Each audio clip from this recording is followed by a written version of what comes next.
Hi everyone, I'm Tim Cash. Welcome to the IMDb show, and also welcome Giancarlo Esposito.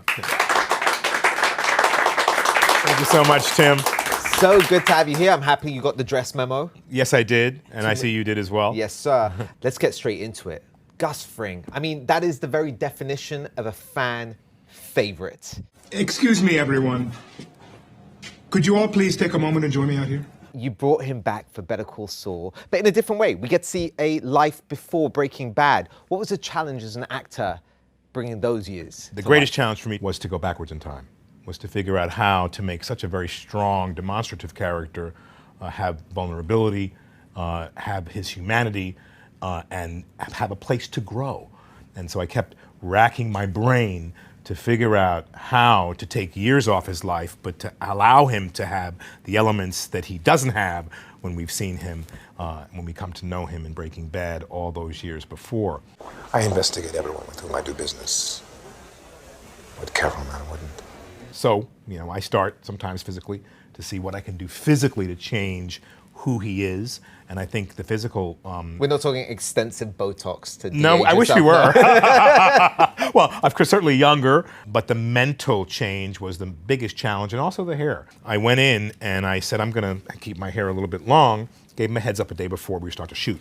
So they didn't have much time if they wanted to do something different. Right, smart. Right? But had long hair, this long hair, I could roll it back into waves. And this allows us to have some place to grow too. Right.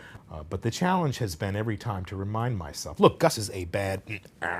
So in my mental brain, all I have to do... Just like that. So to do that transition, what's that inside mantra that's going on? What are you saying to yourself to switch? I kill you. That's it? It's saying, do not look at me, do not talk to me, and do not ask me the wrong question. Right. I just myself a little bit. I know for me, it's part of the volatile nature of what exists deep inside of me, and that is the angry black man. Right. So you're about my height. We're not so tall, are we? Right? But I got messed with when I was a kid. I got bullied.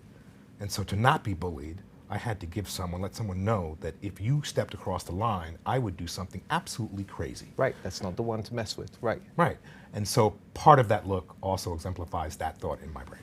I would choose my next words very carefully if I were you. I read something about you that I want to clarify. You like to stay in character throughout the filming process. Why is that so important to you? One of the things that I have been very successful at doing, playing Gus Fring, is allowing space. So therefore, for me to stay in character maybe is a way to intimidate people as to not feel like they have an opportunity to speak to me. Right. It's not that I'm have any kind of ego about it, it's that I'm here to do this. And I don't want all that in my consciousness. So what do? I have a white noise button. I push the white noise button. Right? So I could be sitting here and you could be rattling away, but I'm not hearing a thing you say because I'm actually rolling on my lines in my brain. I hide in plain sight, same as you. Let's talk about The Mandalorian. Well, first of all, Moff Gideon, what an entrance. Of all entrances, you must be extra proud watching that one. Let's talk about Moff for a second. Tell me a backstory that you created for that character. Well, I love the first Star Wars films. I thought they were absolutely fantastic. I felt like I was ill-equipped to start to play that character because I didn't have the knowledge that I would have liked to have had. When Jon Favreau called me and said, hey, I wrote a role for you, what does that do for you? You go, hey, Tim, I want you to be in my movie. I wrote a role for you. It's like you think, oh, well, certainly you're saying yes. Yes. And then thinking about what that character is, you ask a lot of questions, as I do, and then I thought immediately, wow, James Earl Jones, Darth Vader, how he affected me in my life. Who was inside that helmet? Who was inside that costume? That could be a part of who Moff Gideon is, but guess what? I don't have to wear the helmet. And maybe all the women will tell me how handsome I am with my little mustache. How wonderful that might be. Right. And so I started to really think about who he could be. And here again, I've taken my newfound villainous thinking to a new level because I wanted Moff to be someone who you might think could save the universe. I would prefer to avoid any further violence and encourage a moment of consideration. How are you with the lightsaber? We saw the dark saber at the very end. That's a huge, huge thing for us. I love the way you say that. Yo, You get so excited. We saw it. Are you using it? Like, have you been practicing? I have been practicing. Have you? You good?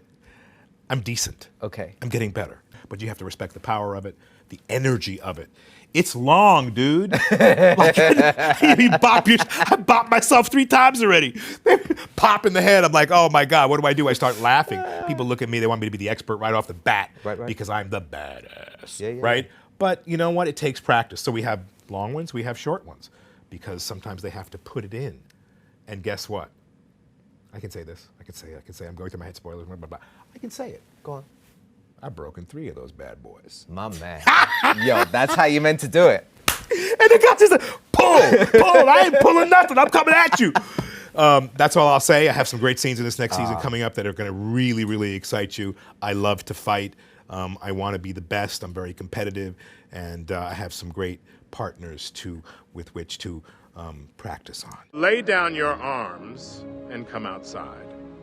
The structure you are trapped in will be razed in short order, and your storied lives will come to an unceremonious end. Let's talk about Stargirl, which is out right now on Disney+.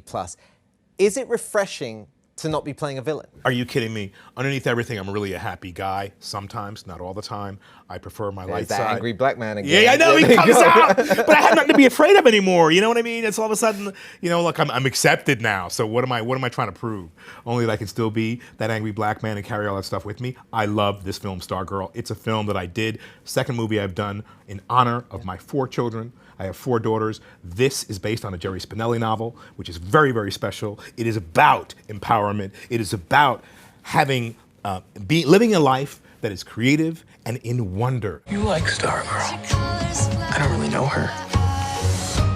But maybe if you did, you might. Yo, use the word wonder and joy. That's exactly the feeling we all have for having you here. Giancarlo, thank you so much for being here. Congrats on everything. Can't wait to see even more Mandalorian and everything else. For all of you at home, I know you're already watching, but just as a reminder, new episodes of Better Call Saul air every Monday night on AMC. You can also see Giancarlo right now in Stargirl on Disney+. And one last thing, for more interviews like this, go to imdb.com/show.